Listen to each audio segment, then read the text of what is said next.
प्यारे छात्रों, झारखंड अधिविद्य परिषद रांची द्वारा वार्षिक माध्यमिक परीक्षा जो फरवरी 2025 में संभावित है, JCERT द्वारा प्रश्नों का मॉडल जारी किया गया है। आज हम लोग डिस्कस करेंगे सामाजिक विज्ञान का जो मॉडल जारी किया गया है JCERT द्वारा, उसको हम लोग देखेंगे। तो सामाजिक विज्ञान में जो प्रश्नों की संख्या होगी, टोटल 52 प्रश्न होंगे। इसमें से प्रश्न संख्या 1 से 30 तक बहुविकल्पीय प्रश्न होंगे और इसमें 4 विकल्प दिए जाएंगे, जिसमें से एक विकल्प सही होगा। तो आज का जो ये वीडियो है परीक्षा की तैयारी के दृष्टिकोण से बहुत ही महत्वपूर्ण होगा। तो हम लोग सीधे प्रश्न की ओर चलते हैं। जो ऑब्जेक्टिव प्रश्न है उसको देखते हैं हम लोग। तो बेटा यहाँ जो फर्स्ट सवाल है, प्रश्न है कि फ्रांसीसी क्रांति का नेता कौन था। तो इसमें 4 विकल्प दिए गए हैं। इसमें से Napoleon Bonaparte, Maximilien Robespierre, Louis 16वां और जॉर्ज डैंटन। इसका जो सही उत्तर होगा ये ऑप्शन ए होगा, नेपोलियन बोनापार्ट होगा।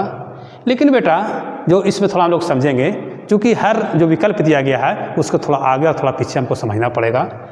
बेटा ये लुई 16वां जो है, ये जब 1789 में फ्रांसीसी क्रांति हुई थी तो उस समय वहाँ का राजा था।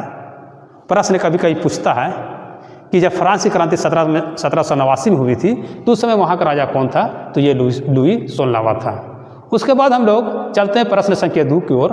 फ्रांसीसी क्रांति की मुख्य विशेषता क्या थी। तो बेटा इसमें फ्रांस में राजतंत्र की स्थापना, ऑप्शन ए दिया हुआ है। बी में सामंतवाद का अंत, सी में साम्राज्यवाद का उदय और डी लोकतंत्र का उदय। तो जो इसका मुख्य विशेषता था उसमें राजतंत्र को हटा करके उसके स्थान पर लोकतंत्र को स्थापित करना था। ये इसका मुख्य विशेषता थी ना। हम लोग प्रश्न संख्या 3 की ओर देखते हैं। बेटा भारत में असहयोग आंदोलन का नेता कौन था। ऑप्शन ए में महात्मा गांधी, बी में जवाहरलाल नेहरू, सी में सुभाष चंद्र बोस और डी में लाला लाजपत राय। तो बेटा जो इसका जो सही उत्तर होगा ऑप्शन ए होगा, महात्मा गांधी। तो बेटा हम लोग थोड़ा समझते हैं कि असहयोग आंदोलन जो महात्मा गांधी जो द्वारा चलाया गया था, ये जो चलाया गया था बेटा 1920 से 22 तक चलाया गया था। इसमें जो महात्मा गांधी ने 1922 में असहयोग आंदोलन को स्थगित करना पड़ा। कभी कभी ये सवाल पूछा जाता है कि असहयोग आंदोलन को महात्मा गांधी ने क्यों स्थगित किया। तो बेटा इसमें जब फरवरी 1922 में चौरा चौरी हत्याकांड के कारण महात्मा गांधी ने इसे स्थगित कर दिया था। तो ये भी सवाल पूछा जा सकता है कि असहयोग आंदोलन को महात्मा गांधी ने क्यों स्थगित किया गया था। तो चौरा चौरी हत्याकांड के कारण उन्होंने स्थगित किया था। अब हम लोग आगे चलते हैं, प्रश्न उठा देखते हैं। प्रश्न हम लोग 4 की तरफ आ गए हैं। इसमें पूछता है कि भारतीय राष्ट्रीय कांग्रेस की स्थापना किसने की थी। ऑप्शन ए है महात्मा गांधी, बी में जवाहरलाल नेहरू, सी एलन ऑक्टेवियन ह्यूम, इसको हम लोग संक्षेप में एओ ह्यूम भी बोलते हैं, और डी में लाला लाजपत राय। तो इसका जो सही उत्तर होगा ऑप्शन सी होगा, एलन ऑक्टेवियन ह्यूम। बेटा हम लोग थोड़ा सा भारतीय राष्ट्रीय कांग्रेस के बारे में यहाँ समझते हैं। तो आप लोग कॉपी और कलम लेकर रखेंगे, जो महत्वपूर्ण चीज़ होंगे उसको नोट भी करते जाएंगे बेटा, जो आपके लिए बहुत ही उपयोगी होगा। जो भारतीय राष्ट्रीय कांग्रेस की स्थापना जो हुई थी 1885 ईस्वी में हुई थी, और जो इसके जो स्थापना किया था एलन ऑक्टेवियन ह्यूम अर्थात ए ह्यूम ने किया था। अरे बेटा ये जो इसकी स्थापना, कभी कभी ऐसा भी प्रश्न पूछा जाता है कि भारतीय राष्ट्रीय कांग्रेस की स्थापना कहाँ हुई थी। तो बेटा इसका जो हुआ था गोकुल दास तेजपाल भवन जो संस्कृत महाविद्यालय था, ये मुंबई में इसकी स्थापना हुई थी। और कभी कभी ये भी प्रश्न पूछ सकता है, ये नोट करने लायक प्रश्न है बेटा, कि भारतीय राष्ट्रीय कांग्रेस के जब प्रथम अध्यक्ष तो कौन थे। तो उमेश चंद्र बनर्जी इसका उत्तर होगा ना। हम लोग आप ऊपर प्रश्न देखते हैं। बेटा यहाँ आ गया कि द्वितीय विश्व युद्ध का मुख्य कारण क्या था। तो इसमें ऑप्शन जो दिए गए हैं, नाजी जर्मनी का उदय, जर्मनी द्वारा पोलैंड पर आक्रमण, सी में ब्रिटेन और फ्रांस द्वारा बनाई गई समझौता नीति, और डी में जापान का पर्ल हार्बर पर हमला। तो बेटा सबसे पहले हम लोग समझते हैं कि जो द्वितीय विश्व युद्ध हुआ था 1939 से 1945 तक चला था, जो उसका मुख्य कारण था या तात्कालिक कारण उसको हम कह सकते हैं, तो उसमें ऑप्शन बी होगा, जर्मनी द्वारा पोलैंड पर आक्रमण होगा। बेटा प्रश्न संख्या 6 की ओर हम लोग देखते हैं बेटा। तो भारतीय उद्यमी जिसने पहली भारतीय जूट मिल स्थापित की थी, उसमें option A Dwarkanath Tagore, B में राजा राम मोहन राय, सी में दादा भाई नौरोजी और डी में जमशेद जी टाटा। तो इसका जो सही उत्तर होगा ऑप्शन ए होगा द्वारका नाथ टैगोर। प्रश्न संख्या 7, भाप इंजन का विकास करने वाला ब्रिटिश आविष्कारक कौन था? तो इसमें जो ऑप्शन दिए गए हैं, ऑप्शन ए में जेम्स वाट, बी में रिचर्ड आर्कराइट, सी में एडमंड कार्टराइट और डी में सैमुअल स्लेटर। तो इसका जो सही उत्तर होगा ऑप्शन ए होगा जेम्स वाट। इसी तरह से प्रश्न संख्या 8 की तरफ देखते हैं। तो मुद्रण तकनीक सबसे पहले कहाँ विकसित हुई थी? ऑप्शन ए भारत, बी में चीन है और सी में फ्रांस और डी में यूरोप। तो इसका जो सही उत्तर होगा ऑप्शन बी होगा चीन। अब हम लोग थोड़ा सा प्रश्न 9 की तरफ चलते हैं।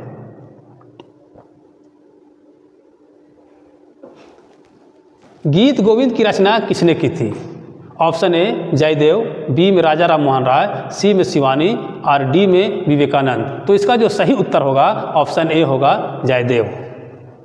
प्रश्न संख्या 10, महात्मा गांधी ने किस पत्रिका का संपादन किया था? इसमें option A Commonwealth, Young India, C में बंगाली और डी में बिहारी। तो इसका जो सही उत्तर होगा, ये बहुत ही महत्वपूर्ण प्रश्न है, इसको आप अपना कॉपी में जरूर राइट डाउन करेंगे।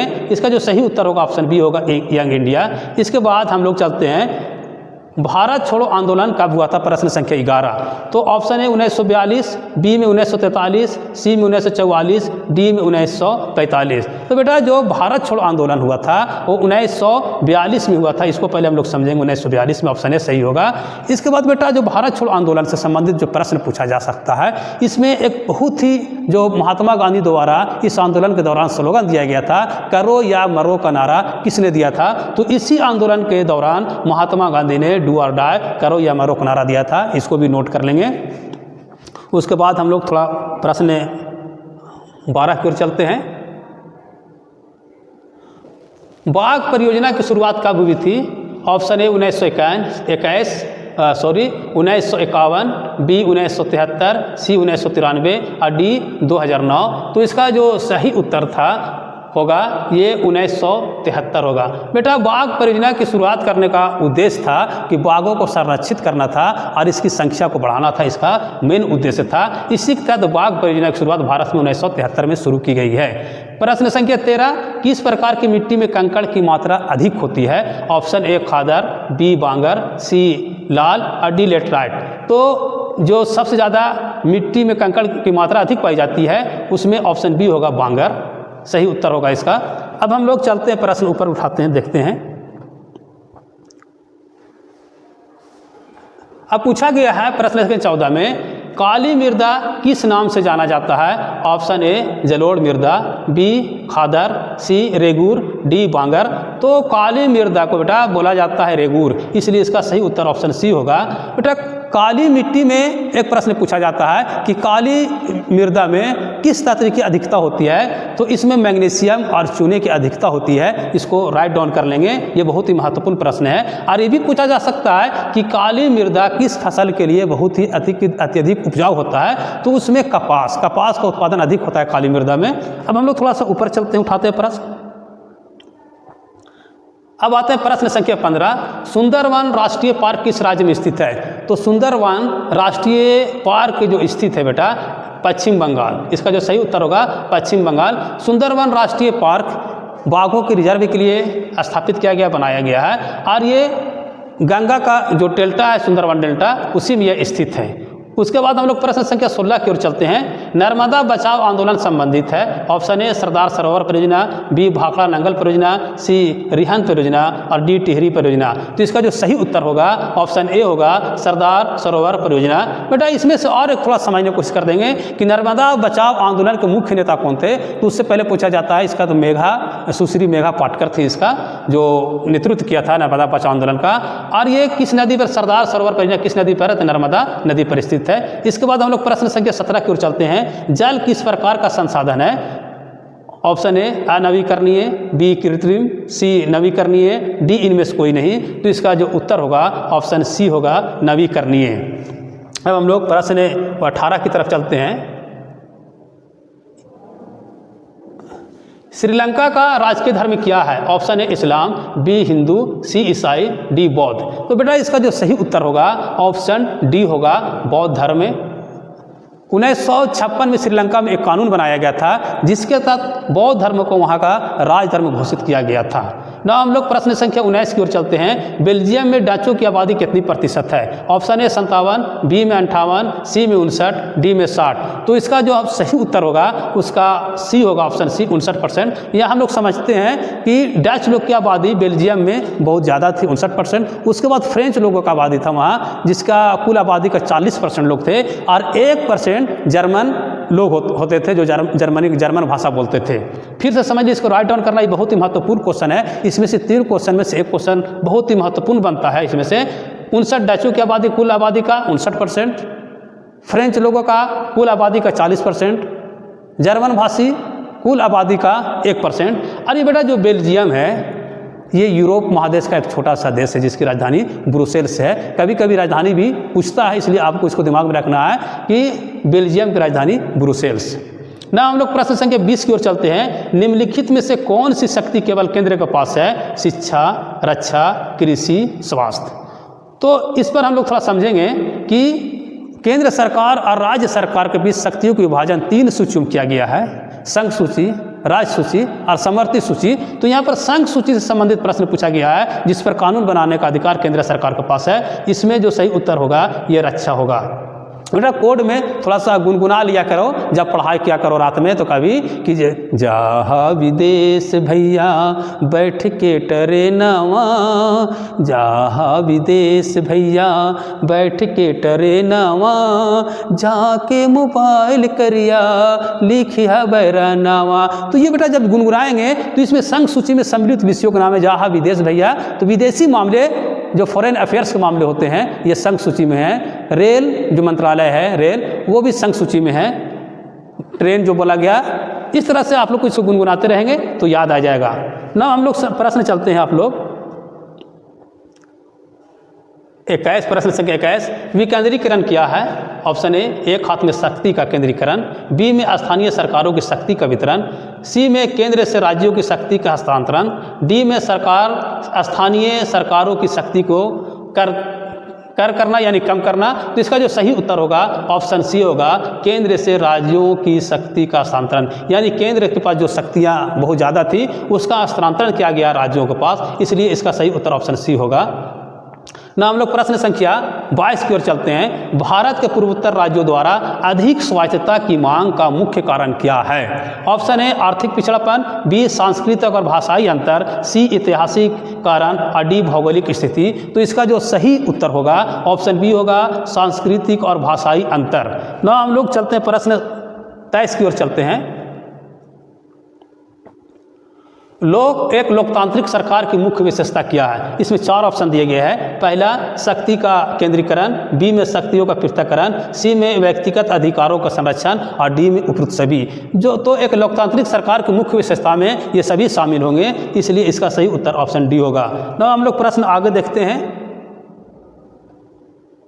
प्रश्न संख्या 24। निम्नलिखित में से कौन भारतीय संविधान का एक प्रावधान है जिसका उद्देश्य लिंग समानता को बढ़ावा देना है? इसमें बेटा 4 विकल्प दिए गए हैं, अनुच्छेद 14, अनुच्छेद 15, अनुच्छेद 16 और अनुच्छेद 21। तो इसका जो सही उत्तर होगा ऑप्शन बी होगा, अनुच्छेद 15। बेटा इसमें से अनुच्छेद 14 है, विधि के समझ अर्थात कानून के समझ समानता का अधिकार को देता है। अनुच्छेद 16 में ये बताया गया है कि सार्वजनिक उपक्रमों में, सार्वजनिक निकायों में सभी को समान रूप से नियोजन का अवसर प्रदान किया जाएगा।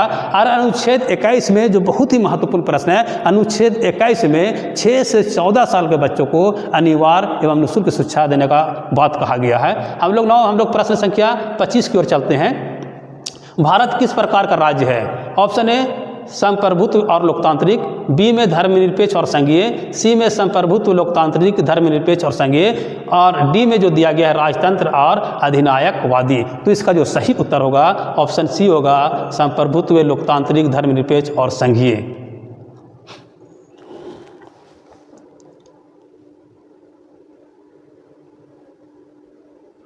अब प्रश्न संख्या 26 को चलते हैं। ग्रीन बेल्ट मूवमेंट का संबंध किस देश से है? ऑप्शन ए नेपाल, जो विकल्प बी दिया गया भारत, सी में केन्या और डी में श्रीलंका। तो इसका जो सही उत्तर होगा ऑप्शन सी होगा। प्रश्न संख्या 27, राजनीतिक दलों की मान्यता कौन देता है? ऑप्शन ए चुनाव आयोग, बी राष्ट्रपति, सी संसद और डी न्यायपालिका। तो इसका जो सही उत्तर होगा ऑप्शन ए होगा चुनाव आयोग। इस प्रश्न के थोड़ा सा हम लोग विस्तार थोड़ा समझने की कोशिश करते हैं कि भारत में चुनाव करवाने हेतु एक आयोग की स्थापना की गई है जिसे चुनाव आयोग कहा जाता है। इसकी स्थापना 25 जनवरी 1950 को किया गया था। इसका एक मुख्य आयुक्त और अन्य आयुक्त होते हैं। इन आयुक्तों और मुख्य चुनाव आयुक्त की नियुक्ति राष्ट्रपति द्वारा की जाती है। तो इसको भी आप लोग लिखेंगे ना। हम लोग प्रश्न 28 की ओर चलते हैं। रोजगार गारंटी अधिनियम कब लागू किया गया? ऑप्शन ए 2005, बी में 2004, सी में 2003, डी में 2006। तो इसका जो सही उत्तर होगा ऑप्शन ए होगा 2005।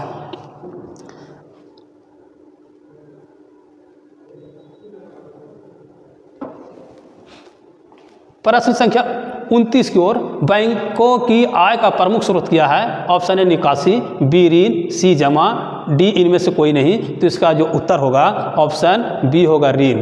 इसके बाद हम लोग जो अंतिम प्रश्न है प्रश्न संख्या 30 उसकी तरफ हम लोग चलते हैं। सूचना का अधिकार अधिनियम कब पारित किया गया? ऑप्शन ए 2005, बी में 2006, सी में 2007, डी में 2008। तो इसका जो सही उत्तर होगा ऑप्शन ए होगा 2005। तो प्रिय छात्रों, आप इसी तरह से मॉडल क्वेश्चन को जो हमारे द्वारा दिया जा रहा है आपको, उसका आप लाभ उठाएंगे ताकि 100% अच्छे से अच्छे नंबर आप परीक्षा में ला सकें। धन्यवाद।